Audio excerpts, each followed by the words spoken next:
Vamos a seguir con otros temas de esta jornada. El invierno de este año en la región metropolitana terminó siendo como el cuarto más seco desde 1914 y el más cálido desde que se tiene el registro oficial. Para hablar del tema nos acompaña Raúl Cordero, climatólogo, experto en cambio climático y académico de la Universidad de Santiago. Raúl, bienvenido a Canal 24 Horas, ¿cómo te va?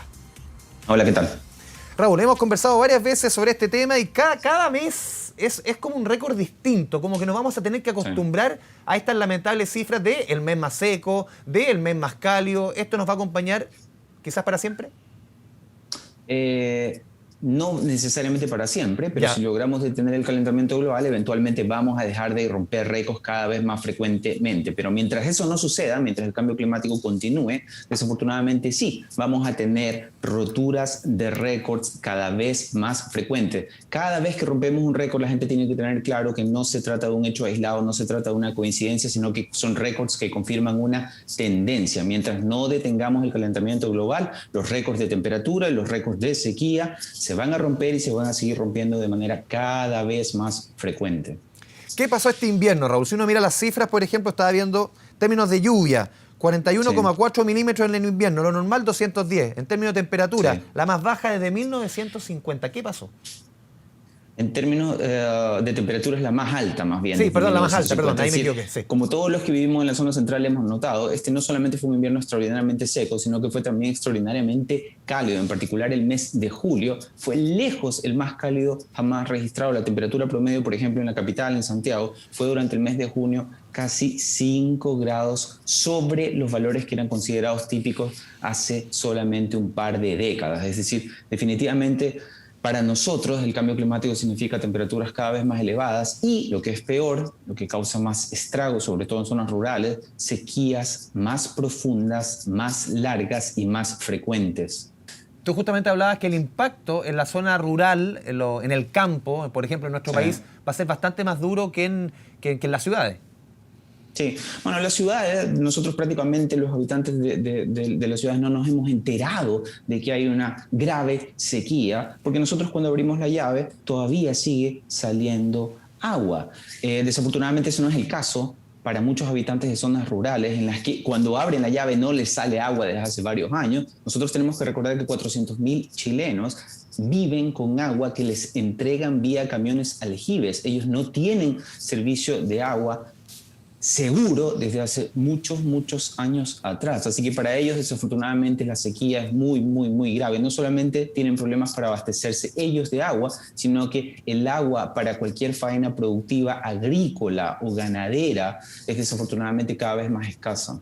¿Y tú crees también, Raúl, estaba leyendo algunas entrevistas que te hicieron, creo que era en el diario La Tercera, sobre tu opinión respecto al tema de las ciudades, que la infraestructura, la construcción de embalses puede ser una buena solución, por lo menos en el corto plazo para las ciudades?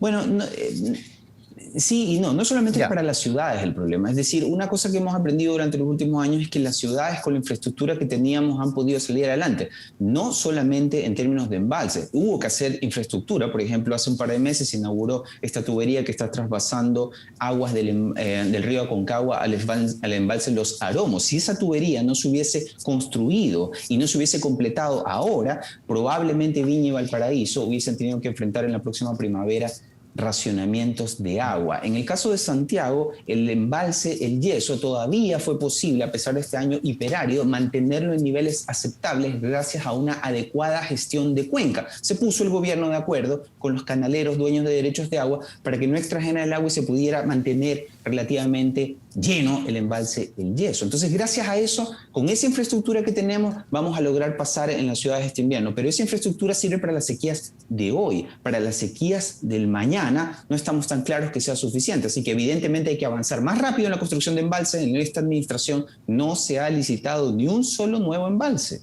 Y los embalses que se van a inaugurar son los embalses que se iniciaron en la administración pasada.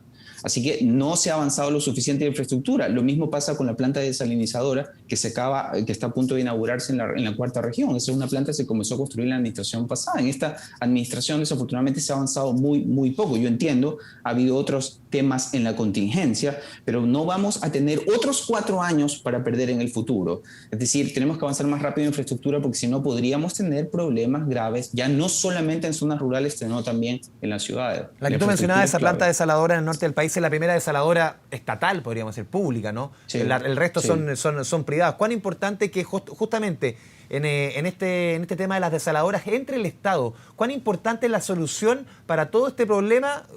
Quizá una de las tantas soluciones, el tema de las plantas desaladoras. Bueno, no va a haber otra alternativa. Es decir, las plantas desaladoras todavía, el precio de desalinización del agua ha disminuido enormemente en los últimos años conforme la tecnología madura. Por otro lado, en Chile nosotros tenemos acceso. La desalinización es muy costosa en términos energéticos, pero nosotros tenemos energía extraordinariamente barata gracias al sol muy intenso de la zona central y del norte del país. Entonces, los precios son mucho más baratos de los que eran hace décadas atrás, pero no son pagables, sobre todo para el habitante de zonas rurales. El precio todavía de 1 litro desalinizado se estima en 4 veces el precio actual del litro de agua en las ciudades. ¿Qué significa eso? Que sin subsidio público, es decir, sin la intervención estatal, no va a ser posible acceder a agua potable en las ciudades. Es decir, el precio todavía no da, pero desafortunadamente no nos queda más que avanzar en esa dirección. Y eso nos va a salir caro. Sí, la moraleja es que si no lo pagamos nosotros en la cuenta de luz, lo va a tener que pagar el Estado y nosotros vamos a tener que pagar esa cuenta del Estado en impuestos. Pero el cambio climático no nos sale gratis y no nos va a salir gratis, cada vez de hecho nos va a salir más caro. Y uno se podría imaginar, Raúl, por ejemplo, cuando sí, una cuenta de agua, quizás de una planta desaladora, puede ser similar a una estándar de ahora, o eso es difícil de proyectar. Es probable que en el corto plazo no sea posible llegar a valores similares a los que pagamos ahora. Lo más probable es que el precio del agua en las regiones, sobre todo en las ciudades de la zona central, vaya al alza. Ahora, eso no sería extraordinariamente sorprendente. Los precios del agua de metro cúbico que nosotros pagamos en Santiago son mucho más baratos que los que pagan, por ejemplo, en París, por ejemplo, en Madrid. Naturalmente, esas son ciudades donde el poder adquisitivo es mayor, pero nuestros precios están mucho más rezagados de la diferencia que hay en poder adquisitivo. Es decir, todavía hay espacio, entre comillas, para que esos precios crezcan y desafortunadamente así va a ser. Porque mientras más escasez haya, menos oferta de agua haya, debido a la cada vez más escasas precipitaciones, bueno, los precios van a verse presionados al alza. Es desafortunado, pero así funciona el mundo. Estábamos hablando al principio, Raúl, de las escasas lluvias, de las altas temperaturas. ¿Cómo pronosticas esta primavera que comenzó hace 1 hora y 37 minutos, para ser exacto? Bueno, desafortunadamente las perspectivas no son buenas. De acuerdo a la Agencia Norteamericana del Océano y la Atmósfera, la NOAA, hay un 70% de probabilidades de que antes de fin de año retorne la Niña. Te fijas que el año pasado también tuvimos la Niña y tuvimos una primavera-verano seca. En la zona central siempre seco, pero en la zona centro-sur, por ejemplo en Osorno, los ganaderos se quejaron muchísimo de los problemas que tuvieron para alimentar a su ganado a inicios de año debido a las pocas precipitaciones. Y esas pocas precipitaciones estaban influidas también por la Niña. Desafortunadamente es posible que la Niña vuelva, como te digo, hay un 70% de posibilidades de que vuelva antes de fines de año, y la Niña se asocia a bajas precipitaciones, no solamente en la zona centro-sur, sino también en la zona ¿Cómo centro. opera la Niña, Raúl? Suena rara la pregunta, pero ¿cómo opera la Niña? Mira, la Niña, igual que el Niño, ¿okay? Son oscilaciones en la temperatura superficial del Océano Pacífico en el Pacífico tropical, frente a las costas de Perú y Ecuador, ¿ok? Entonces, esa zona del Pacífico presenta cambios de temperatura. Cuando el agua en esa zona está más cálida de lo que debiera, es el Niño. Cuando la temperatura en esa zona, la temperatura del mar, está más baja de lo que debería, esa es la Niña. Y es extraordinario que esos cambios de temperatura en una zona alejada, porque esto ocurre frente a las costas de Ecuador y Perú, terminan rebotándonos a nosotros. Desafortunadamente así funciona el mundo. Cuando la temperatura del mar cambia, eso altera los regímenes de viento y de precipitaciones en buena parte del mundo. Desafortunadamente la Niña significa sequía para nosotros, para México y para otras zonas de la costa del Pacífico de todo el continente. ¿Y el verano se viene similar tal como la primavera?